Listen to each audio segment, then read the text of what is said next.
The date was March 24th, 1986. The air inside the P-18 radar van was thick with the smell of stale tobacco, hot vacuum tubes, and the faint metallic tang of ozone. It was the scent of the Cold War, bottled and shipped to the Libyan coast, just south of the Gulf of Sidra.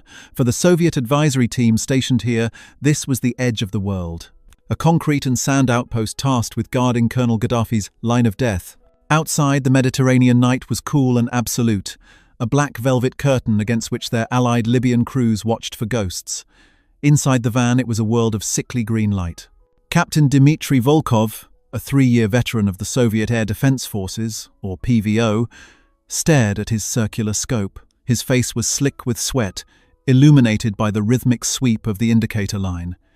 His job was simple: find the Americans. For days, the American Sixth Fleet had been maneuvering beyond the horizon. Carrier groups, battleships. The electronic chatter was deafening.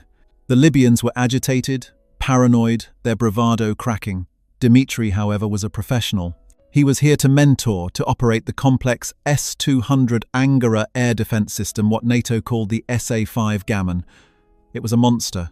A long-range, high-altitude beast designed to swat down American B-52 bombers and SR-71 Blackbird spy planes from hundreds of kilometers away. Its missiles were the size of telephone poles.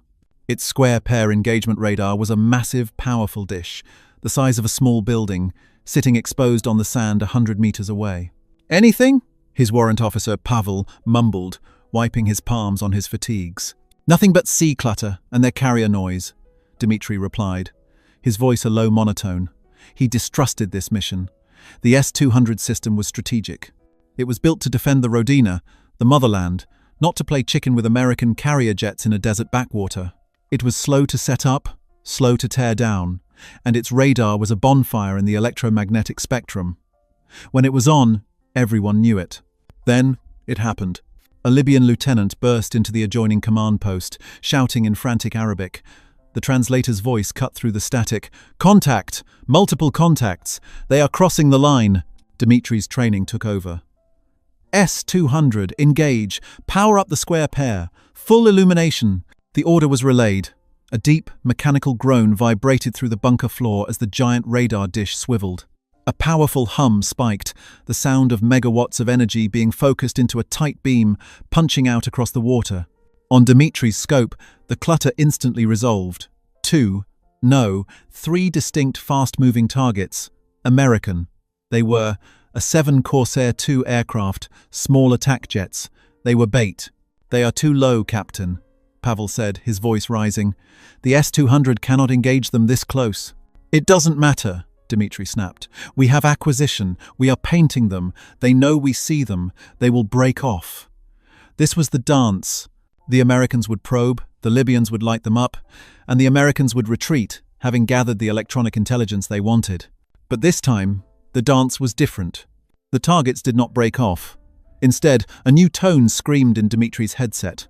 It was a sound he had only ever heard in simulations, a high-pitched, terrifying warble, the sound of an enemy weapon locking onto him.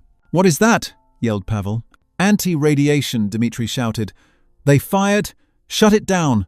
Shut down the radar now!" The Libyan crew panicked, slammed their controls. The deep hum of the square-pair radar died instantly. The bunker was plunged into a sudden, terrifying silence, broken only by the fading echo of the warning tone. In the dark, Dmitry counted the seconds. 1, 2.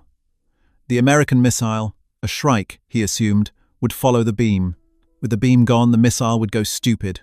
It would fly dumb, crashing harmlessly into the desert. This was the doctrine. This was the training. 3, 4. He was about to breathe. He was about to curse the Americans for their audacity. 5. The world vanished in a flash of white light, and a sound so loud it was felt, not heard. The reinforced concrete wall of the command bunker buckled, throwing Dmitry from his chair. The air was sucked from his lungs, replaced by dust, smoke, and the smell of vaporized metal. Pavel was screaming, or had been. The green glow of the consoles was gone, replaced by the flickering orange of fire. Dmitry, his ears ringing, staggered to the blast door. He threw it open and stared into hell. The square-pair radar, The multi-ton, technologically priceless heart of their S-200 battery was gone. In its place was a smoking, twisted crater of wreckage. The explosion had been direct, precise, impossible. "They shut it down," he whispered, his mind failing to process the sight. "We shut it down. The missile. It shouldn't have known where to go." He was wrong. This was not a Shrike. This was not a weapon he understood. This was something new, something that didn't follow the rules. Within an hour, reports flooded the Soviet command channels. 2 other Libyan SAM sites, an S-75 Divina and a 2K-12 Cub, had suffered the same fate. Their crews had detected the incoming American strike package, illuminated them with their fan song and straight flush radars, detected the incoming anti-radiation missiles, and shut down. And they had been hit anyway. The Phantom had struck 3 times, decapitating the Libyan air defense network in under 10 minutes. The American jets, their path cleared, proceeded to their targets. Back in Moscow, in the secure chambers of the Ministry of Defense, the after-action reports were read with a mixture of disbelief and cold, creeping dread. The field commanders were reporting a glitch, a catastrophic failure of doctrine. But the GRU, military intelligence, knew better. This was no glitch. This was an American capability they had not known existed. A missile that could hunt radar, lose its target, and keep going. A missile that could remember. This single night of combat, thousands of miles from the motherland, had just rendered the entire Soviet Union's multi-trillion ruble air defense network, the PVO, obsolete. This new, terrifying phantom threatened the very foundation of Soviet military strategy, and the hunt to identify it, to understand it, had just become the highest priority in the Kremlin. If you're intrigued by the hidden histories and technological mysteries of the Cold War, subscribe to Cold War Impact. We uncover the declassified stories that shape the world we live in. The mystery was simple, and its implications were world-ending. How do you fight an enemy who can punish you for simply looking? How do you stop a bullet that knows where you were? The Soviet investigation began not with a bang, but with a quiet, panicked file being opened in a nondescript office in Moscow. The title on the file was simple: Project Sidra Alpha. The Soviets were masters of air defense. It was a national obsession born from the trauma of the Second World War. They had built the densest, most layered, and most sophisticated integrated air defense system, or IADS, on Earth. It was a layered mesh of interceptor aircraft, long-range radars, medium-range SAMs, and short-range point defense systems. The doctrine was built on one unshakable foundation: radar. From the massive Tall King early warning systems in Siberia to the tiny gun dish radars on their ZSU-234 Shilka anti-aircraft tanks, everything was networked. Everything was built to see. And now, the Americans had found a way to turn that strength into a catastrophic weakness. The initial theories were frantic and grasping. The GRU's first directorate, responsible for electronic intelligence, suggested a new form of high-powered jamming. Perhaps the Americans had used a powerful electronic warfare aircraft, an EF-111 Raven, to burn through the radar's circuitry, causing it to overload and explode. This was dismissed. The physical evidence, what little was left, was clear. This was a kinetic kill, a missile, a warhead. Another theory proposed a new type of cluster munition. Perhaps the American A-7 aircraft had simply area-bombed the radar sites, getting lucky with a conventional bomb. This too was rejected. The precision was too great. 3 sites, 3 direct hits, all on the primary engagement radars, all within minutes of each other. This was not luck. This was assassination. The most plausible and most terrifying theory came from the PVO's own technical analysts. They believed it was an advanced version of the AGM-45 Shrike. The Shrike was the standard American anti-radiation missile, a weapon the Soviets knew well from Vietnam. It was simple. It was a passive radar homing missile. It listened for a radar transmission, locked onto the source, and followed that beam of energy all the way to the dish. The Soviet counter was equally simple and drilled into every SAM operator in the Warsaw Pact and its client states: miganie, or blinking. The moment your warning receiver chirped, you shut the radar off. The beam vanished. The Shrike, now deaf, would lose its lock and fly ballistic, missing by a wide margin. It was a cat-and-mouse game, and the Soviets were very good at it. But this was different. The reports from Libya were explicit. Captain Volkov, who was recalled to Moscow for debriefing, was adamant. "We shut down," he repeated, his voice strained, to a panel of grim-faced generals. "Total electronic silence. 5 seconds passed. Then the impact. It did not lose us. It found us in the dark." This meant the new weapon had, to the Soviet mind, an almost supernatural capability. It implied 2 possibilities, both of which were devastating. Possibility 1. The missile was impossibly fast, so fast that it could cover the distance from the launching aircraft to the radar site in less than the 5-second shutdown window. This would imply a hypersonic weapon, something the Soviets themselves were only dreaming of. It would mean their operators were humanly incapable of reacting in time. Possibility 2. The missile was intelligent. It had a memory. It received the radar's coordinates in that first brief second of illumination, and when the radar beam vanished, it didn't matter. The missile remembered the location. It navigated on its own, using an internal guidance system, to the last known position. The generals in that room prayed for the first possibility. Speed was a problem of physics. It could be countered. A new, faster-reacting radar switch, perhaps. A new automated defense system. But the second possibility, a smart missile, that was a problem of philosophy. It meant the entire doctrine of blinking was a lie. It meant the act of blinking was, itself, the signal that confirmed the target. It meant that the only way to survive was to never turn your radar on at all. And an air defense system that cannot turn on its radar is just a collection of very expensive, very stationary targets. It is, in effect, completely useless. The Americans had, it seemed, invented a key that unlocked the entire Soviet defense network. The investigation, Project Sidra Alpha, was no longer just an after-action review. It was a race for survival. The investigation began with tweezers and dustpans. In the smoking craters that had once been Libya's most advanced SAM sites, Soviet GRU technical teams, working under the flimsy protection of Libyan guards, sifted the debris. This was the grim archaeology of the electronic war. They were searching for fragments, for any piece of the Prizrak, the ghost, that had haunted them on March 24th. The work was frustrating. A high-speed kinetic kill weapon does not leave a tidy corpse. It vaporizes. It shatters into 1,000 insignificant pieces. What they found was confusing. They bagged fragments of metal casing, scorched wiring harnesses, and pieces of circuit boards.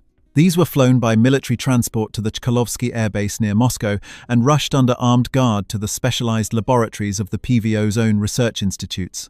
These institutes were the brains of the Soviet defense empire. Places like the Vimpel Design Bureau, which designed their own air-to-air missiles, and Phasotron, which built their most advanced radars. The men who worked there were not soldiers, they were physicists and engineers, the high priests of Soviet electronics, and they were now tasked with performing an autopsy on a weapon based on scraps of shrapnel. Their initial reports, filed under the top-secret Project Sidra Alpha file, were bleak. The warhead appears to be a standard American pattern blast fragmentation type, approximately 150 pounds, one report read. Propulsion is a solid-fuel rocket motor, high-thrust, smokeless, all consistent with known air-to-ground ordnance. Then came the caveat, the sentence that chilled the generals. Of the guidance section, no significant components have been recovered. The seeker head and primary logic boards were either pulverized or, more likely, subject to a self-destruction charge. This was a dead end. The Americans weren't just smart, they were careful. They had designed their Phantom to keep its secrets, even in death. The physical evidence was a cold trail. All the Soviets knew for sure was that the weapon was American, it was a missile, and it was lethally precise. The how remained a mystery, locked inside a missing piece of silicon. With the labs unable to provide an answer, the burden shifted to the first chief directorate of the KGB. This was Line X, the division responsible for stealing foreign science and technology. Agents in Washington, London, and Paris were activated. Their priorities shifted. They were no longer just hunting for blueprints of the B-1 bomber or the new M1 Abrams tank. They were now hunting for a Phantom. They were ordered to acquire anything related to American anti-radiation or defense suppression programs. This too proved to be a black hole. The defense contractors, companies like Texas Instruments, were walled fortresses of security. The program, whatever it was buried deep in the American black budget. The KGB's agents came up empty. While the spies hunted, and the engineers theorized a different kind of investigation was happening on the front lines. It was an investigation of fear. The Prizrak became a legend, a bogeyman that haunted every Soviet radar operator from the plains of East Germany to the mountains of Afghanistan. The doctrine of Miganie, the life-saving blink, was now a terrifying gamble. Picture a PVO captain in charge of an S-75 Dvina battery, the workhorse of the Soviet air defenses, stationed in the Fulda Gap. It is a tense night in 1987. A flight of American F-4G Wild Weasel aircraft, the dedicated radar hunters of the US Air Force, approaches the border. They are ferreting, sniffing for electronic signals. The captain's spoon rest acquisition radar picks them up. His duty is clear. Transfer the target to the Fansong engagement radar. Light them up. Show them they are being targeted. Force them to break off. He gives the order. Fansong active. The high-pitched hum of the radar fills the van. On the American side, a warning light flashes in the F-4G cockpit. The pilot reacts. In the Soviet van, the world explodes in noise. The warning receiver shrieks. The unmistakable, terrifying warble of an incoming Prizrak. "Blink!" the captain screams. "Shut it down!" The Fansong goes silent. The operators freeze. The captain's heart hammers against his ribs. He counts 1, 2, 3. He is acutely aware of the multi-million ruble radar dish sitting just outside, the centerpiece of his entire battery, now deaf and blind. 4, 5. This was the window. The moment of impact in Libya. 6, 7. Nothing. Only the quiet hiss of the ventilation. After a full, agonizing minute, he gives the order to reactivate the acquisition radar. The F-4G aircraft are gone. They have turned back. He is safe. But the victory feels like a defeat. He is drenched in sweat. He will never know the truth of that moment. Was it a dumb Shrike missile, which his blink had successfully decoyed? Or was it the Prizrak, the smart missile, which the American pilot had chosen not to fire, content to have mapped his position? Or had he simply been lucky? This uncertainty was the true weapon. It was psychological warfare waged with electronics. The PVO, the most powerful air defense network ever built, was being paralyzed by a ghost. Soviet operators became hesitant. They would wait, seeking visual confirmation from spotters, trying to use optical trackers, anything to avoid being the first to turn on their powerful, all-seeing radar. But a SAM that cannot see is not a weapon, it is a target. This hesitation, this new, deep-seated fear, was the Prizrak's greatest victory. It opened up corridors of safety for American strike packages. The hunters had become the hunted. Back in Moscow, with no physical evidence and no human intelligence, the analysts at the GRU and the research institutes were forced to do the one thing a military planner hates. They were forced to guess. They had to invent their own phantom. Their first and most prominent theory was stealth. The Americans, they posited, had developed a low-observable aircraft, what would eventually be known as the F-117. This aircraft, invisible to their radars, was somehow getting behind their lines or directly overhead and dropping a new type of precision-guided bomb onto the radar sites. The anti-radiation signal they were detecting was a decoy, a form of electronic warfare to mask the real attack. This theory gained traction because it fit their worldview. The Soviets were already deeply paranoid about American stealth research. It explained the lack of warning. It explained the precision. As a result, vast sums of money were diverted. They began a crash program to develop new low-frequency radars, like the Nebo and Castor systems, which they believed could counter the stealth threat. They were, in effect, building a shield against the wrong sword. The second theory was even more complex. The master-slave weapon. The Americans, they theorized, were firing two weapons at once. A master missile, a standard Shrike, would home in on the radar. When the operator blinked, the Shrike would lose its lock. But in that final second, it would transmit the target's exact coordinates to a second, slave weapon.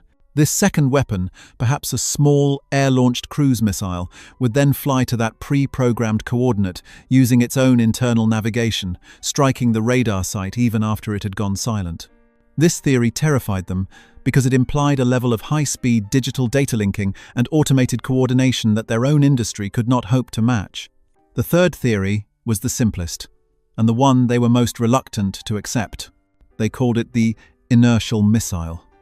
This weapon was a single missile, like a Shrike, but with a crucial addition: a highly accurate, miniaturized inertial navigation system, or INS. In this scenario, the missile's brain did two things. It listened for the radar beam, as a Shrike did. But as it flew, its internal INS was constantly calculating its own position in space. The moment it acquired the radar signal, it didn't just lock on, it created a target file. It calculated the radar's exact coordinates on the Earth. When the Soviet operator blinked, the missile's radar seeker went blind. But it didn't matter. The missile's logic simply switched modes. It told its INS, "The signal is gone. I don't care. Fly to these exact coordinates." The PVO generals dismissed this. An INS small enough to fit in a missile and accurate enough to hit a truck from 30 miles away after being launched from a maneuvering fighter jet? It was science fiction. Their own inertial systems were bulky, heavy, and prone to drift. They could get you into the right city, but not the right building. They projected their own limitations onto their enemy. They could not imagine the Americans had solved the problem of miniaturized, high-speed, solid-state digital processing. The final report of Project Sidra Alpha was a masterpiece of bureaucratic ambiguity. It concluded that the threat was a complex, new-generation weapon system and that all aspect countermeasures were required. In plain language, it meant, we have no idea what this is, and we have no idea how to stop it. The ghost was still free, and the entire Soviet military machine was now chasing shadows, looking for stealth bombers and imaginary cruise missiles, all while the real killer was hiding in plain sight. While the generals in Moscow dismissed the inertial missile theory as pure science fiction, and while their spies hunted for blueprints of imaginary stealth aircraft, the answer was not hidden in a top-secret hangar. It was being assembled by the thousand in a clean, brightly lit factory in Dallas, Texas. The world of the Soviet PVO was one of concrete bunkers, vast radar dishes, and the smell of ozone and hot metal. It was a world of analog power, of brute force. The world that created the Prizrak was a world of air-conditioned laboratories, silicon wafers, and engineers wearing white lab coats, hunched over computer terminals. The phantom that had paralyzed the Soviet military was born not from a breakthrough in rocketry, but from a breakthrough in computation. The shift in perspective begins not in the 1980s, but 2 decades earlier, in the skies over North Vietnam. The American air campaigns, Operation Rolling Thunder, and later Linebacker, had been a brutal education. American pilots, trained to fight high-altitude nuclear battles, were suddenly confronted by the S-75 Divina, the SA-2 guideline. This was the same system that had swatted Gary Power's U-2 from the sky. And now, the Vietnamese, guided by Soviet advisors, were using it with lethal effectiveness. The American response was the Wild Weasel. These were the bravest men in the sky, flying F-100, and later, F-4 Phantom aircraft. Their job was to fly ahead of the main strike package, intentionally trolling for SAM sites. They would let the fan-song radars lock onto them, and as the missile warning screamed in their headsets, they would fire their own weapon, the AGM-45 Shrike. But the Shrike, as the Soviets knew, was a simpleton. It was a bloodhound that could only follow a fresh scent. The moment the Vietnamese operator, using Soviet blink tactics, shut down his radar, the Shrike went dumb. It would arc uselessly into a rice paddy. For the Wild Weasel pilot, this was a terrifying proposition. He had just annoyed a SAM battery, which was now tracking him optically, and his one weapon against it had failed. The AGM-78 Standard Arm was an improvement. It was larger, faster, and had a rudimentary memory circuit. It could remember the general direction of the radar, but it was big, expensive, and its analog memory was crude. It could hit the field, but it couldn't hit the van. By the early 1970s, the US Navy and Air Force knew this cat-and-mouse game was unsustainable. They didn't need a better Shrike. They needed a revolution. They needed a missile that would guarantee a kill, even if the operator blinked. They needed a missile that was smarter than the man operating the radar. In 1974, the contract was awarded. The program was designated HARM, High-Speed Anti-Radiation Missile.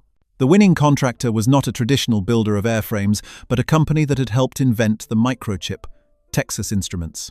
This was the crucial choice.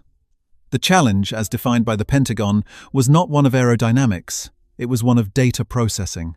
The result was the AGM-88 HARM. To the Soviets in Libya, it was a ghost. To the engineers in Dallas, it was the solution to a complex equation. It solved the blink problem with 3 revolutionary pieces of ingenuity, 3 breakthroughs that the Soviet analysts, trapped in their analog mindset, could not conceive of. First, there was the broadband seeker. The old Shrike missile was a nightmare of logistics.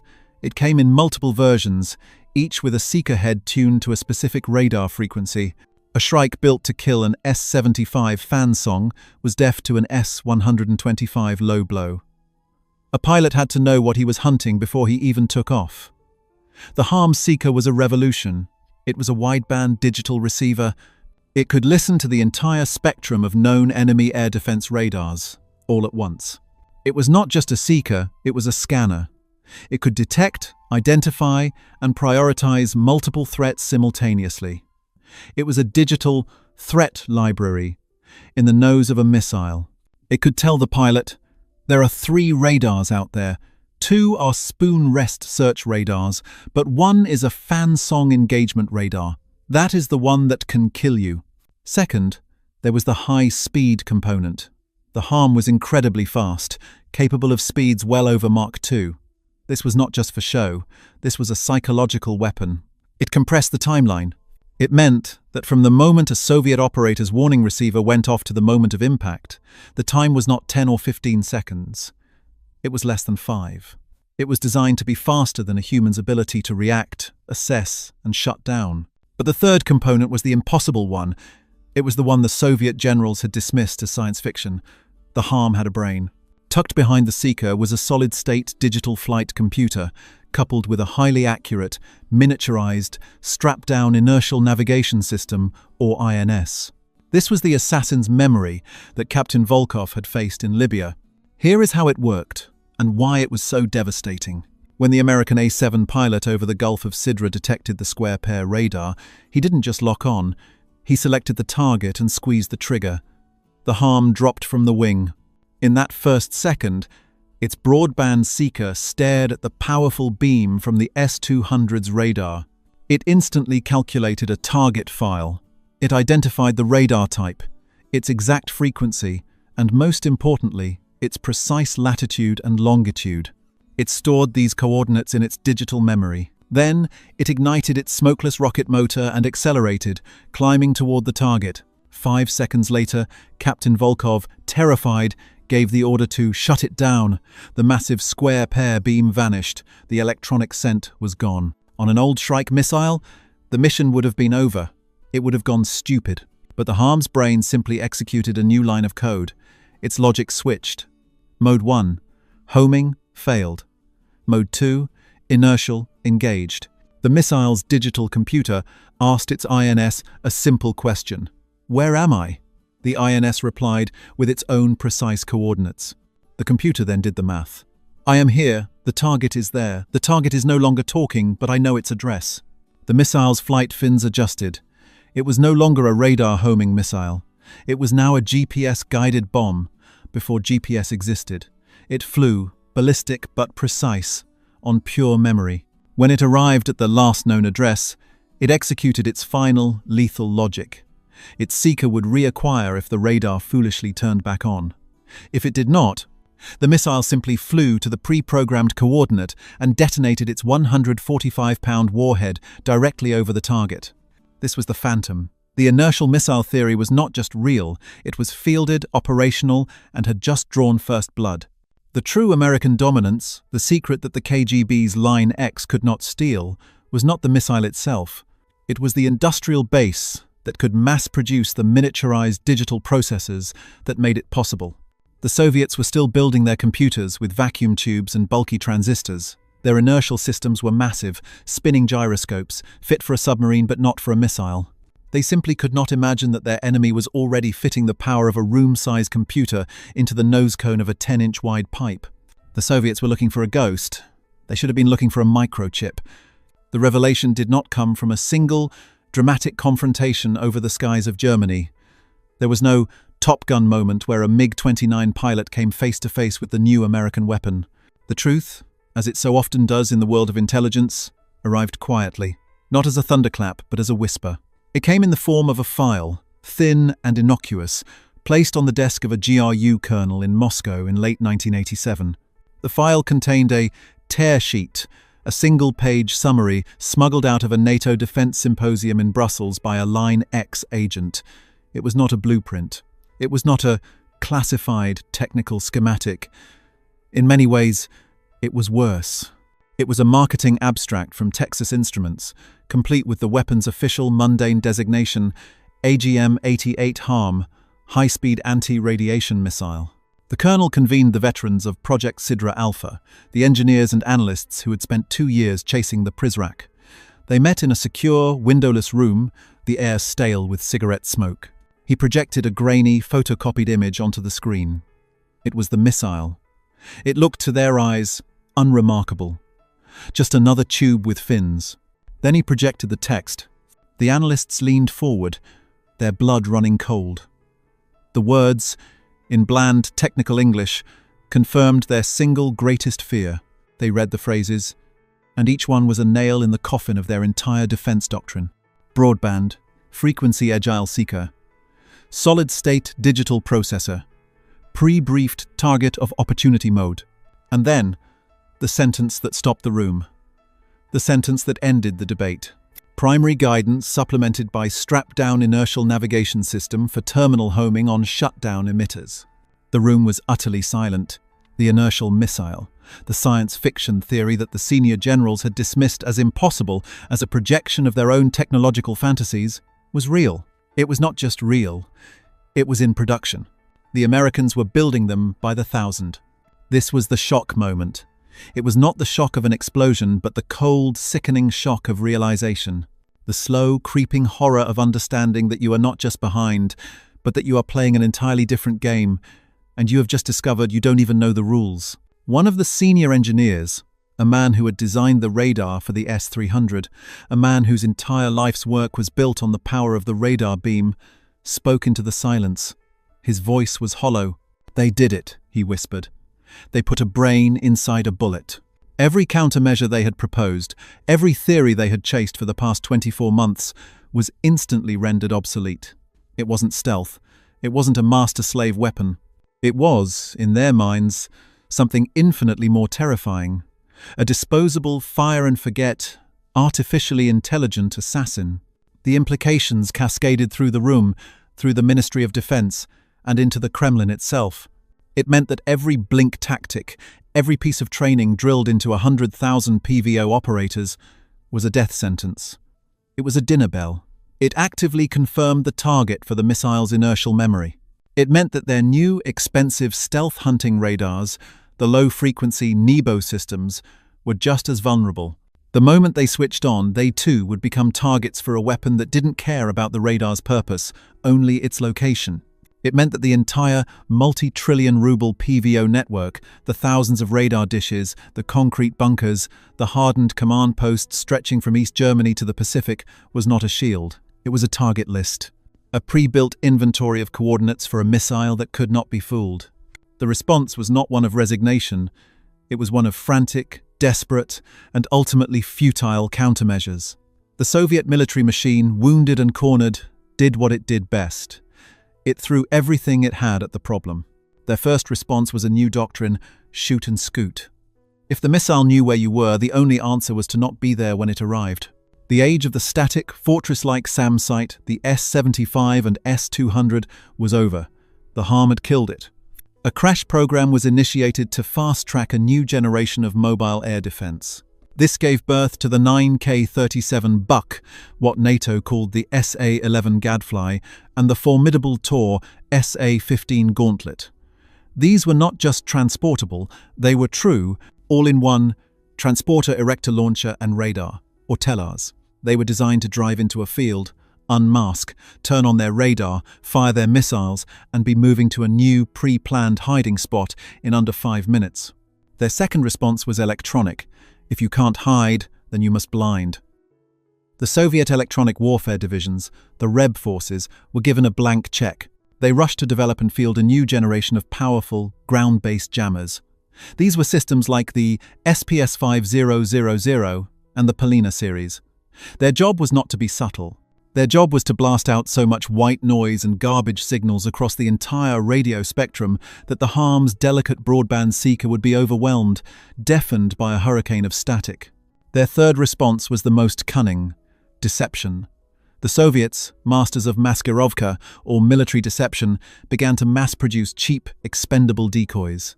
These were, in essence, electronic scarecrows. A small trailer, parked 500 meters away from the real fan-song radar van, would be equipped with a simple emitter that was programmed to broadcast a perfect imitation of the fan-song's signal. The tactic was simple. The moment a harm was detected, the real radar would shut down, and the decoy would light up. The harm's logic, they prayed, would be tricked into following the stronger, clearer signal, vaporizing a cheap trailer and leaving the priceless radar complex untouched. On paper, these responses were brilliant. They were the logical answer to the problem. In practice, they were all catastrophic failures. The shoot and scoot doctrine failed because the Americans had anticipated it. The Wild Weasel crews, now flying F-4G aircraft and later F-16 seconds, equipped with the Harm Targeting System, or HTS, were not just firing at signals. They were timing them. The Harm was so fast, covering tens of miles in just a few minutes, that by the time the Soviet crew had confirmed a launch, received the order to scoot, and begun shutting down their systems, the missile was already in its terminal phase. The Buk and Tor systems were mobile, but they were not fast enough. The jamming doctrine failed because the Harm was smarter than they thought.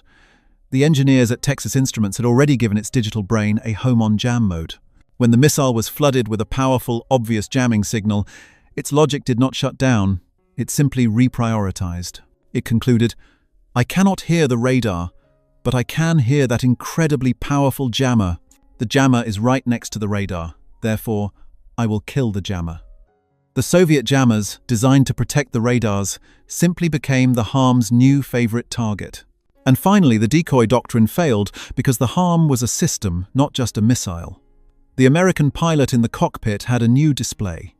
He could see the Harm's seeker. He could see two fan-song signals light up. One was stationary, the other had just moved, the shoot-and-scoot vehicle. Or one signal was strong, and a new one just popped up, the decoy. The pilot, a trained human, could use his own logic to decide. That one is the real target. He could tell the missile, "No, not that one. This one." The Harm was not a fire-and-forget weapon. It was a collaborative weapon. It was the perfect synthesis of a brilliant pilot and a brilliant machine. The Soviets were trapped. Every counter they designed, the Americans had already anticipated and built a counter for. The Harm had rendered their entire air defense philosophy, their most expensive military investment, completely and totally useless. They were building shields of wood against a sword of fire. The final, brutal, public demonstration of this fact was just a few years away, when the world would watch, live on television, as this impossible missile methodically and ruthlessly dismembered a Soviet-built air defense network, piece by piece, in the skies over Iraq. The end did not come with a whimper. It came with a televised, 43-day-long public execution. If the 1986 strike on Libya was the Harm's secret debut, a quiet assassination in the dark, then Operation Desert Storm in 1991 was its public unveiling on the world stage. It was the final verdict, delivered live and in prime time, on the entire Soviet air defense philosophy. On the eve of the Gulf War, Iraq possessed the fourth largest military on Earth. Its Integrated Air Defense System, or IADS, was the crown jewel of Soviet export. It was a dense, hardened, and sophisticated network, built, trained, and supplied by the Soviet Union. It had thousands of missiles, the same S-75, S-125, and S-200 systems that guarded Moscow, as well as thousands of modern mobile systems like the Kub, Osa, and the brand-new Roland. It was all networked into French-built command centers, a hybrid of Eastern and Western tech that, on paper, was one of the most formidable defenses ever constructed. And in the first 48 hours of the war, the AGM-88 Harm and the Wild Weasel crews tore it to pieces. The air war began on January 17, 1991. The first wave was not Harms, but Tomahawk cruise missiles and F-117 stealth fighters, the other impossible American technology the Soviets had feared. They punched precise, surgical holes in the eyes of the network, the central command and control bunkers in Baghdad. Then came the weasels. F-4G Phantoms and carrier-launched F, divided by A-18 Hornet aircraft, their pods loaded with HARM missiles, surged into Iraqi airspace.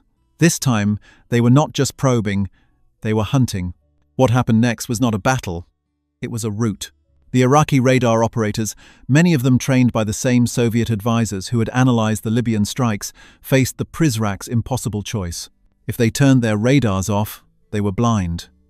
They were useless, cowering in their bunkers as coalition strike packages, invisible and untouchable, flew overhead to their targets. If they turned their radars on, even for a second, a HARM would see them. The terror of the Prizrak was so absolute that most Iraqi SAM crews, even under threat of execution by their own command, chose to shut down. They refused to paint a target. They knew that to light up a coalition aircraft was to sign their own death warrant. The HARM missile, simply by existing on the battlefield, had achieved a soft kill on the entire network before a single shot was fired. But many were forced to engage, and when they did, the HARM was waiting. Over the course of the war, coalition aircraft would launch more than 2,000 HARM missiles. The assassin's memory that had baffled Captain Volkov 5 years earlier was now a mass-produced, ruthlessly efficient tool. The HARM's digital brain, combined with the new HARM targeting system, HTS, pod on the F-16, allowed pilots to see, categorize and prioritize every Iraqi radar on the battlefield. They didn't just fire at the first signal, they chose their victims. Kill the square pair first, it has the longest range, then kill the straight flush. Save the gun dish for last. It was a massacre. The Iraqi IADs, that multi-billion-dollar fortress, simply disintegrated. The killer statistic, the final damning verdict on the Soviet doctrine, is not one of missiles to hits. It is this. Over the course of more than 100,000 coalition air sorties flown during Desert Storm, not one single aircraft was confirmed to be lost to a radar-guided surface-to-air missile. The Iraqi crews, in their final desperate moments, had resorted to firing their missiles in barrage. They would point their launchers at the sky and fire them unguided like artillery, praying for a 1-in-a-million lucky hit. This was the final, pathetic degradation of the world's most sophisticated air defense system. The smart weapon, the radar-guided SAM, had been rendered so terrifyingly obsolete that its operators were forced to use it as a dumb rocket. The HARM had turned the Soviet shield into an empty, hollow gesture. This military failure was a symptom of a much deeper, systemic, and fatal disease. The HARM missile was more than a weapon, it was an idea, and it was an idea the Soviet Union was incapable of producing. The Cold War was not in the end a contest of tanks, or bombs, or ideology. It was a contest of innovation. The Soviet system was built on imitation. It was a centralized, top-down command economy. Its industrial strength was in heavy manufacturing, steel, concrete, and brute force rocketry. Its scientific advancements came from brilliant theorists, but its technological application was hobbled by a bureaucratic, paranoid system. The KGB's Line X was one of its most effective branches, tasked with stealing Western technology from the atomic bomb to the microchip to be reverse-engineered and copied. The Soviets could steal a microchip. They could painstakingly clone an IBM computer. But they could not, under any circumstances, replicate the ecosystem that invented the microchip. The AGM-88 HARM was a product of that ecosystem. It was born from a culture of decentralized, chaotic, and relentless innovation. It was the child of Texas Instruments and Silicon Valley. It was a weapon built not of steel, but of silicon. Its lethality was not in its warhead, but in its software. The Prizrak, the inertial missile that the Soviet generals had dismissed as science fiction, was a direct result of the American lead in miniaturized, high-speed digital processing. While the Soviets were still perfecting their vacuum tubes and grappling with the crude, early transistors of their bulky mainframe computers, the Americans were putting the processing power of a room-sized ENIAC onto a chip the size of a fingernail, and then putting that chip into the nose of a missile. This was a gap that espionage could not bridge. You cannot steal an entire industrial and economic philosophy. The HARM was the perfect symbol of this fatal chasm. The Soviets had built a shield based on the analog 20th century principles of raw power. The S-200's square-pair radar was a monument of the industrial age, a multi-ton beast that blasted megawatts of energy into the sky. And the harm was the vanguard of the digital age. A small, sleek, intelligent predator that used a few watts of processing power to turn that brute strength into a fatal liability. The impossible event that Captain Volkov witnessed in the Libyan desert was not a technological anomaly, it was a death knell. It was the sound of the digital future arriving to execute the analog past. The mystery of the Prizrak was, in the end, the mystery of the Soviet Union's own demise.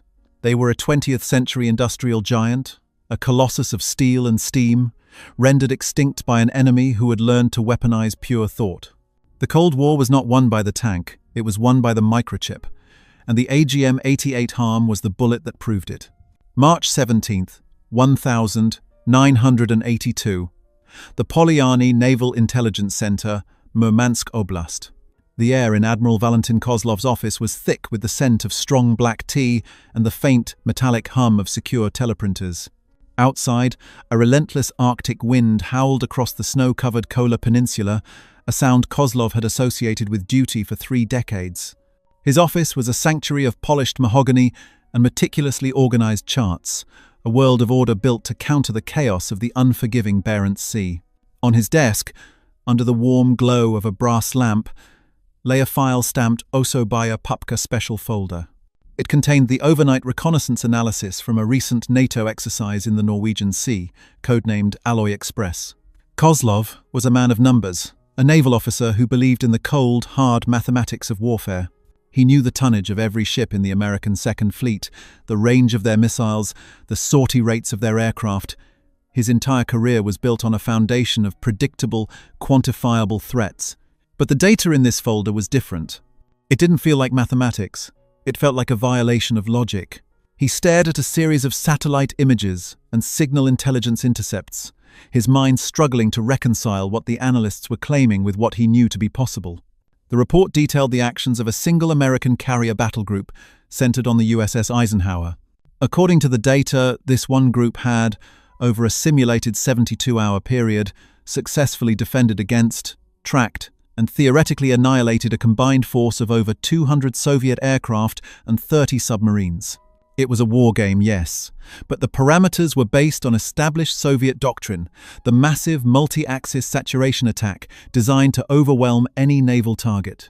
The numbers in the report claimed the attack hadn't just failed, it had been systematically dismantled before a single Soviet missile could have reached its primary target. Kozlov ran a hand over his tired face. It wasn't the defeat that baffled him. It was the efficiency of the annihilation.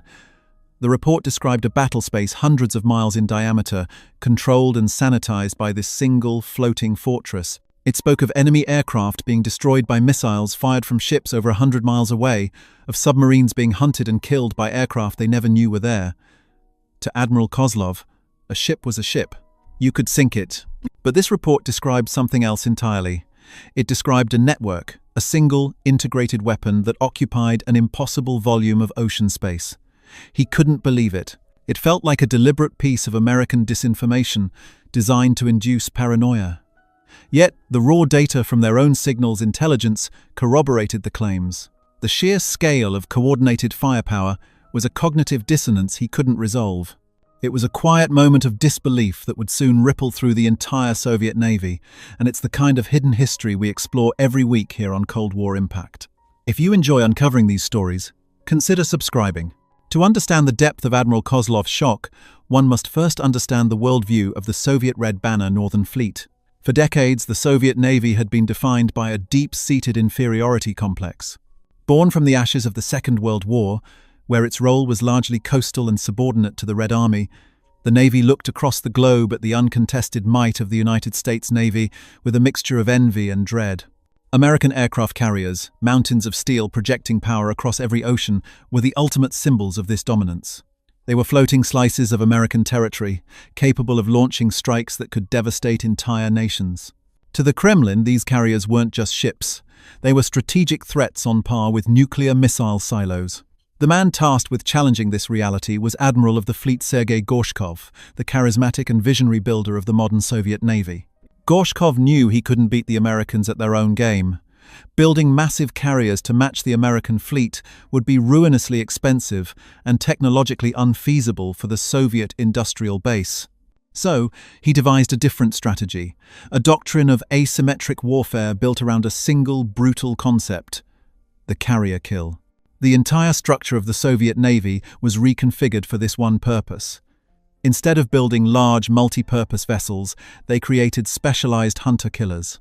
The pride of the fleet were the Tu-22M backfire bombers, supersonic aircraft designed to scream in at low altitude and launch massive, sea-skimming anti-ship missiles like the KH-22, nicknamed the carrier killer. These missiles were enormous, the size of a small fighter jet, designed to fly at Mach 4 and deliver a 1-ton warhead or a nuclear payload into the heart of an American carrier. On the surface, they built ships like the Kirov-class battlecruisers, the largest surface combatants built since World War II, bristling with hundreds of missiles. Their primary armament, the P-700 Granite missile, could be launched in swarms, communicating with each other in flight to identify and overwhelm the most valuable target. Beneath the waves, a new generation of submarines, the Oscar class, were essentially underwater missile cruisers, each carrying 24 of these same Granite missiles. Soviet naval doctrine was a symphony of destruction, orchestrated to perfection. The plan was simple and terrifying. In the event of war, hundreds of missiles, launched simultaneously from submarines, surface ships and bombers, would converge on the American carrier from every point on the compass. They called it the saturation attack. Soviet analysts believed that no ship, no matter how well defended, could survive such a deluge of firepower. They had studied American defenses and concluded that while formidable, they had a breaking point. By launching more missiles than the carrier's defensive systems could possibly intercept, they would guarantee the kill. From their perspective in Murmansk and Moscow, it was a sound, logical plan. They saw the American carrier as the center of gravity, the queen on the chessboard. Remove it, and the entire board was theirs. Their intelligence focused on the carrier itself, its speed, its aircraft, its radar signature. The other ships in the group, the cruisers, destroyers, and frigates, were seen as supporting pieces, bodyguards that could be swatted aside or simply overwhelmed by the sheer number of incoming threats. They fundamentally misunderstood what they were looking at. They saw a group of ships. They failed to see the system. The American approach was born from a different philosophy, forged in the crucible of the Pacific War and refined in the paranoid cauldrons of the Cold War. The US Navy didn't think of the carrier as a single ship, but as the heart of a living organism, the Carrier Battle Group, or CVBG.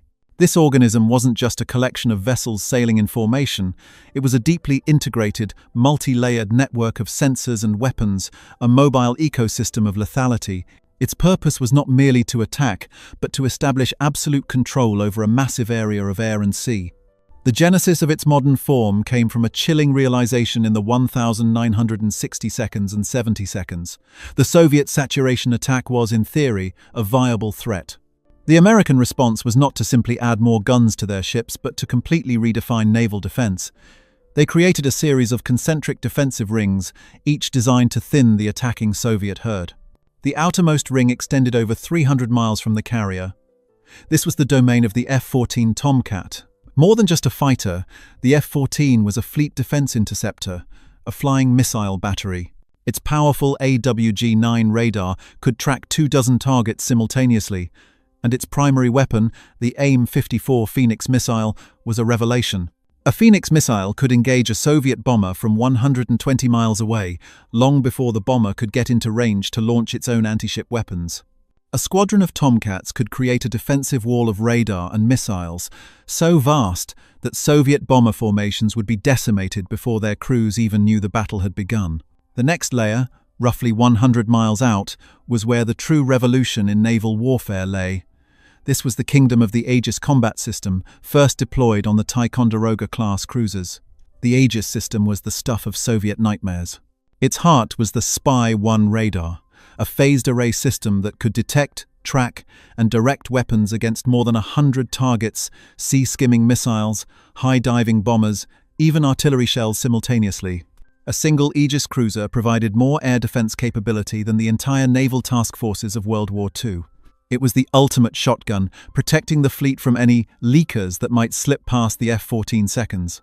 An Aegis cruiser didn't just defend itself, it defended the entire group, linking its radar picture with every other ship to create a single, unified view of the battle space.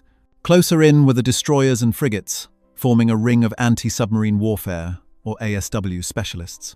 Using sophisticated towed array sonar and helicopters, equipped with dipping sonar and torpedoes, they sanitized the water for hundreds of square miles, hunting the Soviet submarines that sought to get close enough for a kill shot. And beneath the waves, leading the entire group, was a silent predator of their own. One or more Los Angeles-class hunter, killer submarines, whose job was to find and destroy Soviet missile submarines before they could ever fire a shot. Finally, at the very center, was the last line of defense, the Close-In Weapon System, or CIWS. Mounted on every major vessel, the Phalanx CIWS was a radar-guided Gatling gun that could spit out 4,520mm shells per minute, creating a literal wall of metal to shred any missile that made it through the other layers. This was the weapon that Admiral Kozlov was reading about. It wasn't a ship. It was a moving fortress of integrated denial, designed with one goal: to ensure that the Soviet saturation attack would break upon its shields like a wave against a cliff. The Americans had understood the Soviet doctrine perfectly and had engineered a systemic counter. They knew the Soviets were aiming 100 spears at their heart, so they had built 100 shields, each working in perfect harmony with the others. The destructive power wasn't just in the carrier's A-6 intruder attack jets.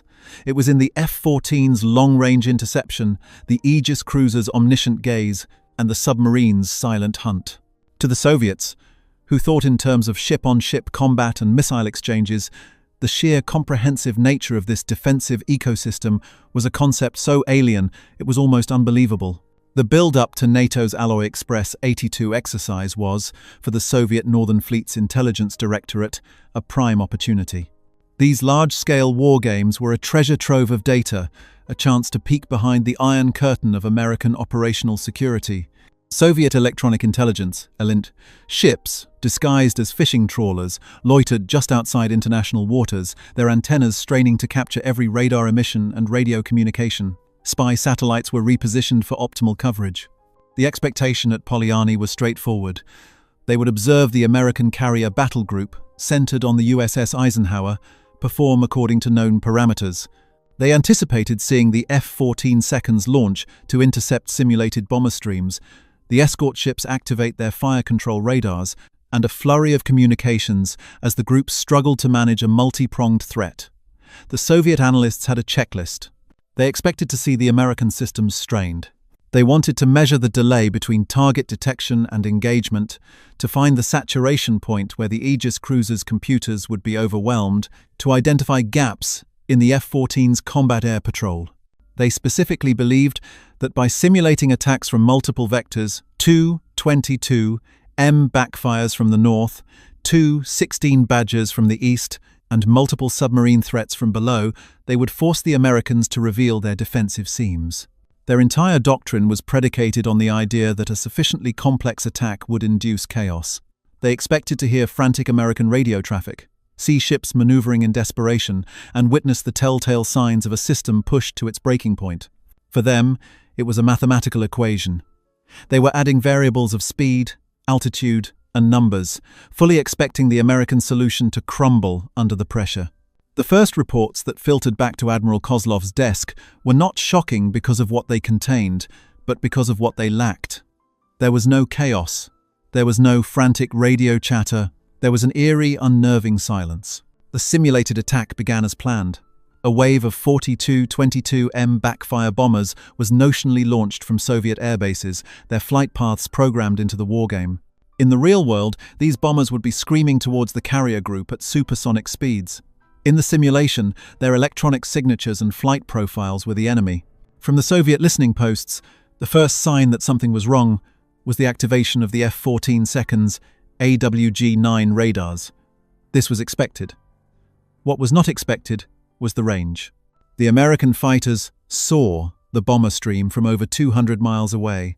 Then, long before the backfires could have reached their missile launch points, the intercepts began.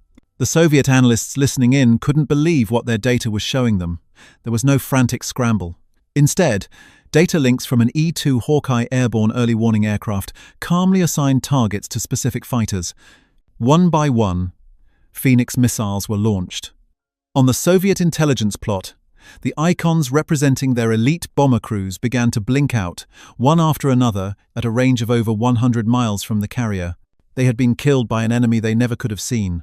This was the first shock, the shock of lethality at an impossible distance. The backfires, the pride of Soviet naval aviation, had been rendered obsolete before they were even a threat. But the true horror was just beginning. As the surviving bombers from the first wave continued their inbound run, they entered the engagement envelope of the USS Ticonderoga, the first of the Aegis cruisers. The Soviet Elint trawler, the Belomori, registered the activation of the Spy-1 radar. But it wasn't the frantic, sweeping search of a conventional radar. It was a constant, all-seeing stare. It locked onto dozens of simulated incoming anti-ship missiles simultaneously. Then the SM-2 missiles were fired. On the tactical plot, the remaining icons representing Soviet missiles and aircraft were wiped from the sky in a single, terrifyingly efficient volley. It wasn't a battle. It was an execution. A Soviet intelligence officer, watching the data stream in real time, was baffled. He later reported to his superiors that the American response was so fast, so automated, that it felt less like a naval engagement and more like a circuit board clearing a failed instruction. While the air battle was a massacre, the undersea fight was a ghost story. The Soviet plan called for Oscar-class and Victor-class submarines to penetrate the carrier group's ASW screen and simulate the launch of their Granite cruise missiles and torpedoes. They expected a tense cat-and-mouse game with American destroyers and helicopters. Instead, they were hunted by an enemy they were never aware of. The American Los Angeles-class submarine, the USS Baton Rouge, operating miles ahead of the carrier group, had already detected the Soviet submarines as they left their pens. It shadowed them, passing their location data to the carrier group. As the Soviet subs moved into position, they were systematically targeted by carrier-based S-3 Viking aircraft and SH-3 Sea King helicopters, using a network of sonar buoys. On the Soviet side, there was only silence. A submarine would report its position and intention to attack, and then nothing. It would simply vanish from the exercise. The Soviet commanders couldn't understand. There were no reports of torpedo launches, no sonar contacts of American ships closing in.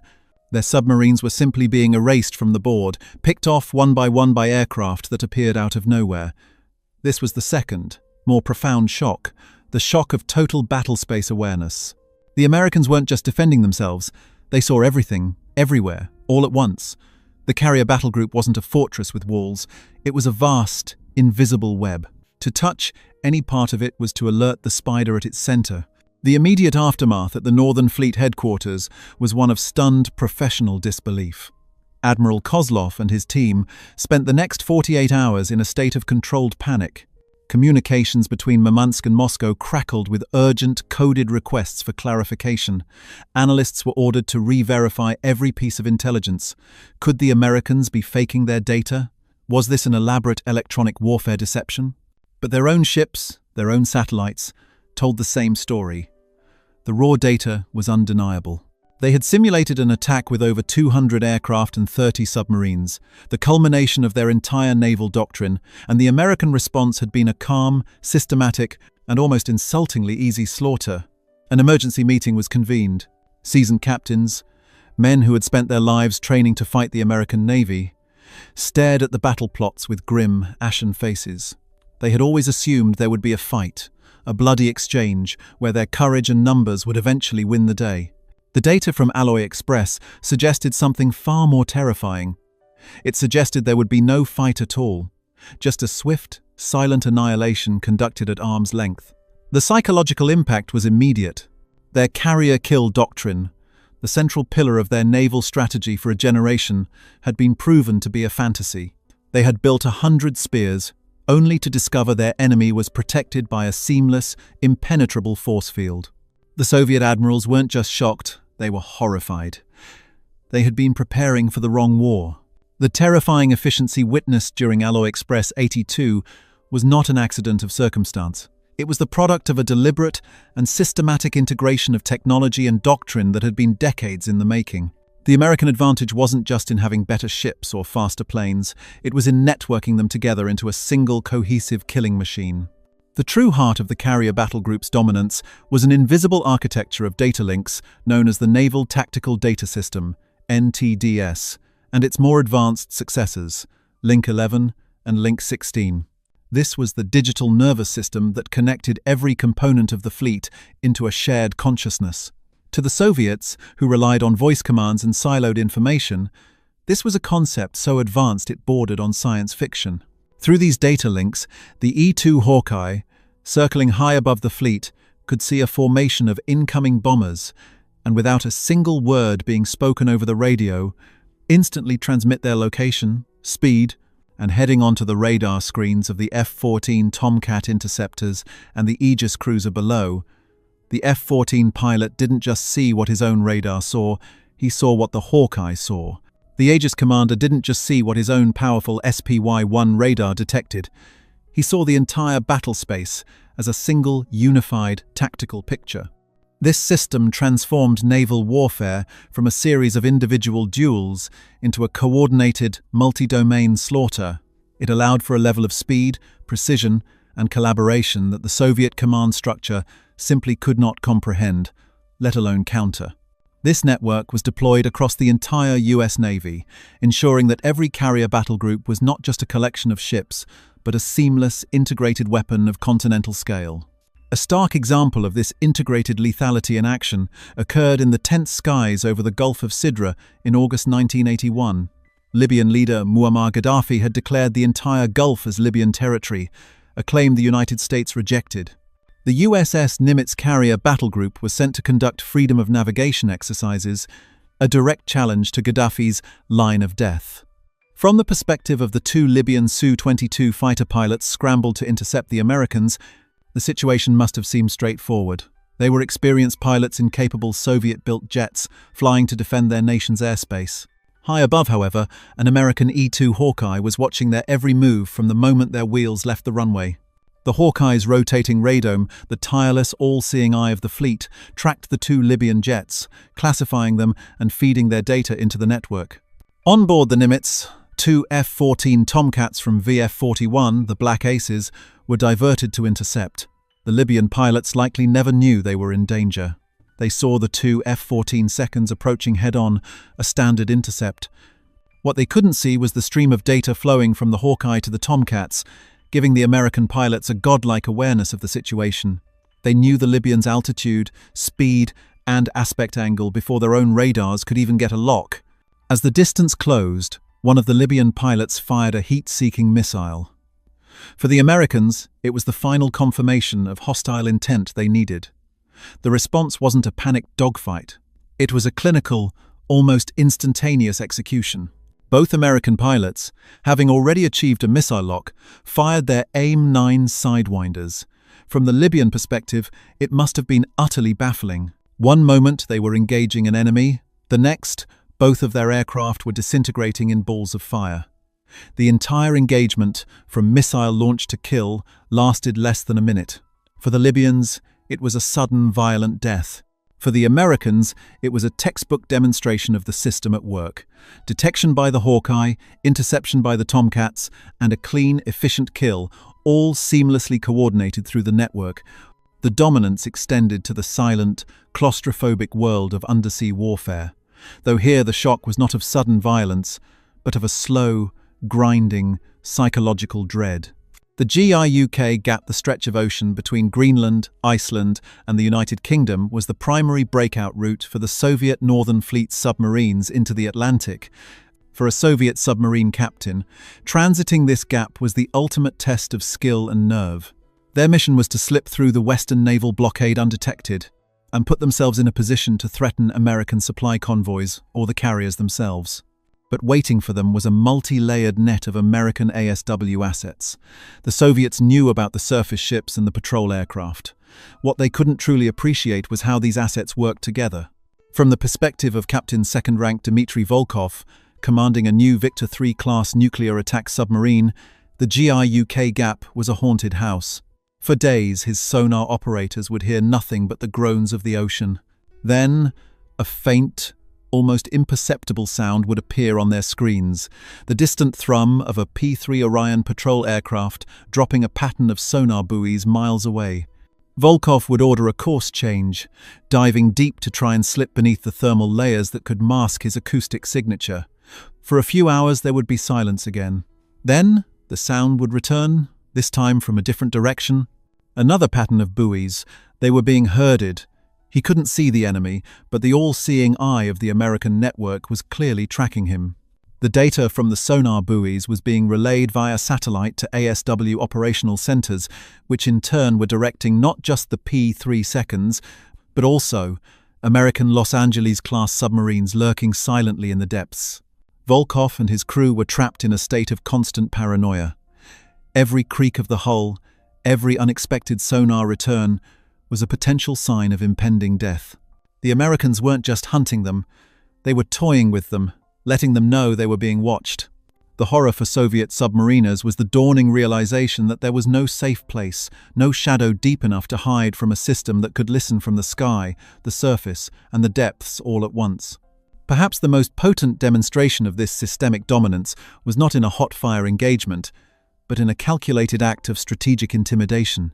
In March 1986, the Aegis cruiser USS Yorktown and the destroyer USS Charon sailed directly into the Black Sea, deliberately crossing into waters claimed by the Soviet Union off the Crimean coast.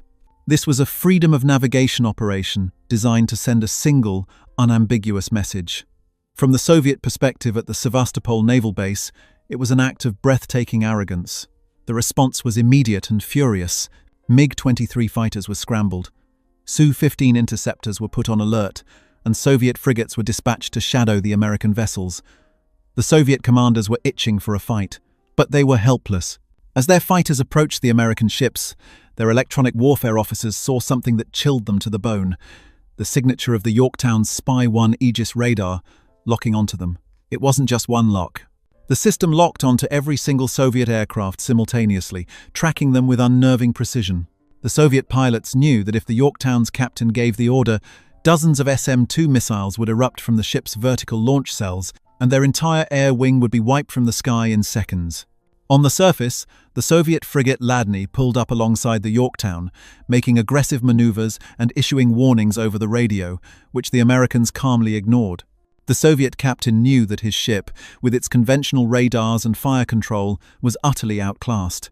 The Yorktown wasn't just a ship passing by, it was a node of the American global network, operating with impunity in their backyard. The all-seeing eye of the Hawkeye might not have been physically present, but its spirit was embodied in the Aegis system's omniscient gaze.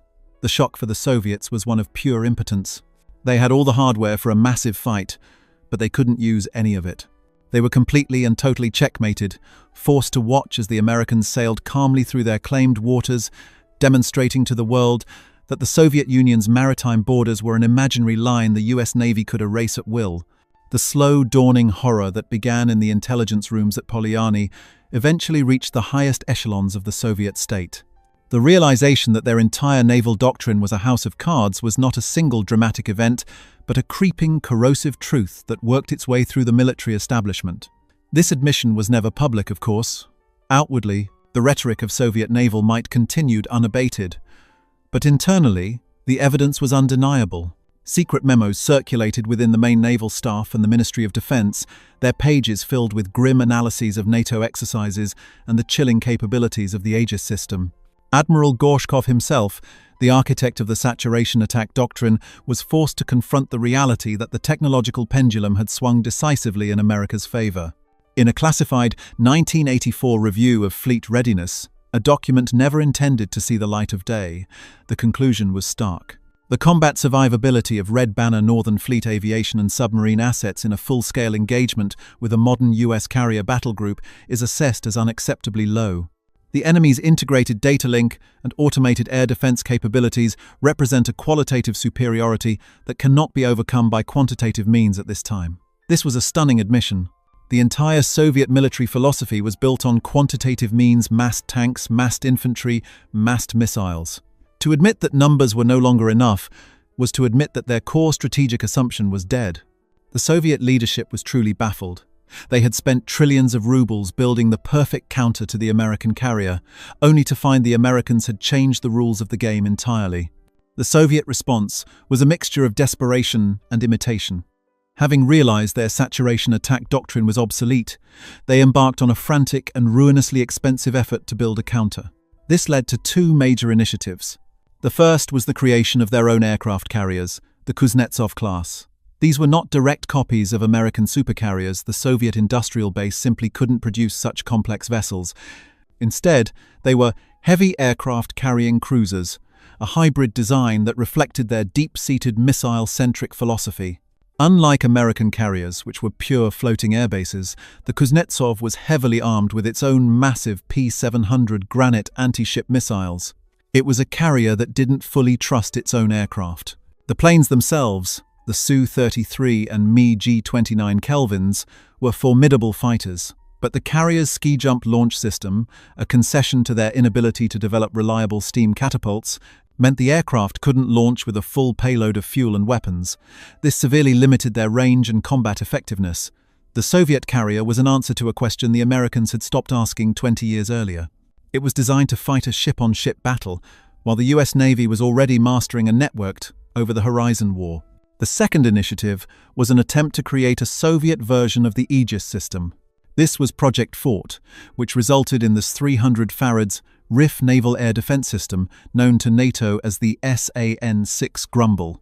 Deployed on their Kirov-class battlecruisers, the 300 Farads was a powerful system capable of engaging multiple targets with its vertically launched missiles.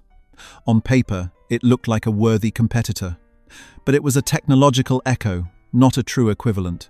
Its phased array radar was less powerful and had a slower scan rate than the American spy one. More importantly, it lacked the true networking capability of the American system. An Aegis cruiser shared its consciousness with the entire fleet. A Kirov-class battlecruiser fought largely on its own. It was a powerful fortress, but it was an isolated one. Espionage also went into overdrive. The KGB's Directorate T, responsible for scientific and technical intelligence, launched numerous operations to steal data on the Aegis system, phased array radar technology, and the computer processors that made it all work. While some operations were successful, stealing blueprints is not the same as stealing the industrial and technological base required to build them. The Soviets could acquire the schematics, but they couldn't replicate the decades of American investment in microelectronics, software engineering, and systems integration. Their attempts to counter the carrier battle group failed because they were trying to solve a systemic problem with individual pieces of hardware. They were building better spears, while the Americans had perfected the force field. The psychological impact on the Soviet Naval Command was profound. The initial shock and disbelief gave way to a quiet, grudging respect, which eventually soured into a deep-seated institutional resignation. For Soviet naval aviators and submarine captains, the American carrier group became a bogeyman, an almost mythical entity. They trained endlessly, pushed their machines to the limit, and maintained a facade of confidence. But the underlying knowledge of their enemy's superiority was corrosive. They knew that in a real war, their missions would be suicidal. This created a strange duality. In public, they were the proud heirs of the Red Navy. In the privacy of their ready rooms and wardrooms, a cynical gallows humor took hold. The joke among backfire pilots was that the American F-14 was the world's most effective crew separator. It separated the crew from the aircraft with a Phoenix missile from 100 miles away. This wasn't fear in the sense of cowardice. It was the rational, professional understanding that they were on the wrong side of an insurmountable technological gap. The American carrier battle group had achieved a level of dominance that transcended the physical battlefield. It had lodged itself in the minds of its adversaries, creating a psychological checkmate. The Soviets realized they could not win a conventional naval conflict against the United States. The destructive power of a single US carrier battle group had forced the second most powerful navy in the world to tacitly admit defeat without a single shot being fired. The Cold War, in its essence, was a battle of competing philosophies, and nowhere was this more evident than on the high seas. The story of the Soviet Navy's shock at the American carrier battle group is not simply a tale of technology, but of two fundamentally different approaches to the concept of power. The Soviet philosophy was one of the decisive blow, the silver bullet. It was a mindset born from their land, war heritage, the massed artillery barrage, the deep armored thrust. They applied this thinking to the sea, investing their genius and treasure into creating the ultimate hero weapons, the Mark IV Kh-22 missile, the city-sized Kirov-class battlecruiser, the Oscar-class submarine bristling with 24 unstoppable granite missiles.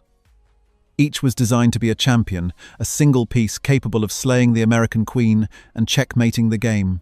They sought to build the perfect spear. The American philosophy, however, had evolved beyond the individual weapon. It was a philosophy of systems, of networks, of an integrated whole that was infinitely more powerful than the sum of its parts.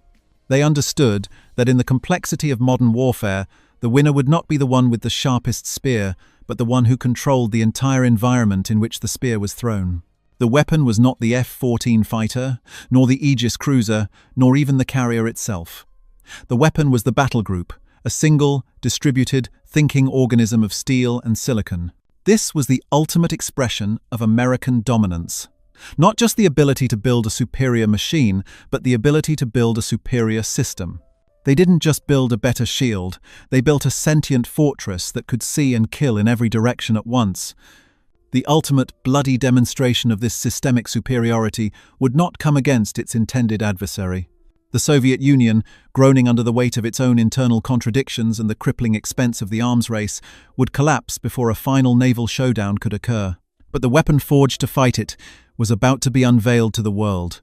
In August 1990, Saddam Hussein's Iraq invaded Kuwait, and the world watched to see how America would respond. The answer came in the form of Operation Desert Shield, and later, Desert Storm. 6 U.S. carrier battle groups, including the USS Ranger, Midway, and Theodore Roosevelt, converged on the region, forming an iron ring in the Red Sea and the Persian Gulf. This was the system, perfected in the tense cat-and-mouse games of the Cold War, finally unleashed in a full-scale conflict. For the world, watching the war unfold live on television, it was a stunning, almost terrifying spectacle. The level of coordination was something no one had ever seen. The E-2 Hawkeyes flew continuous orbits, their radars painting a complete picture of the airspace over Iraq and Kuwait, vectoring fighters to their targets with digital precision.